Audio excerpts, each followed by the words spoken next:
Hello বন্ধুরা, এই দেখো আজকে চলে এসেছি সন্ধ্যাবেলায় মিষ্টি হাতে নিয়ে। দেখতে পাচ্ছ? এই দেখো দুধের মিষ্টি, দুধের। এখন এটা খাবো, একটু মিষ্টি মুখ করব।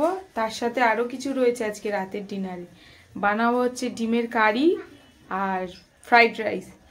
তো ডিমের কারির জন্য এই দেখো এখানে ডিম সিদ্ধ করে রেখেছি, এখানে পেঁয়াজ, এখানে টমেটম দেখছো, আর এখানে রয়েছে আদা রসুনের পেস্ট। আজকে আর বাটা বুটির কোনো সিন রাখিনি, তো পেস্ট দিয়ে আজকে রান্না হবে। তো চলো প্রথমে একটু মিষ্টি মুখ থেকে স্টার্ট করি, তারপরে রান্নার দিকে কাজে হাত লাগাবো। দারুন।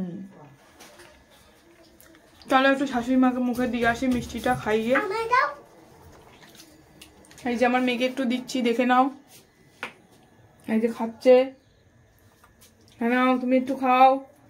এটা হচ্ছে মা, শাশুড়ি মা, দেখেছো তো? এই দেখো খাচ্ছে, না একটু খাও, খা করো। বরের খাওয়া হয়ে গেছে, বর পেয়েছে আর এনতে আসছে, খেয়ে যাচ্ছে লুকিয়ে লুকিয়ে মিষ্টি। আমি একটু ঝেড়ে নিয়ে চলে এসেছি।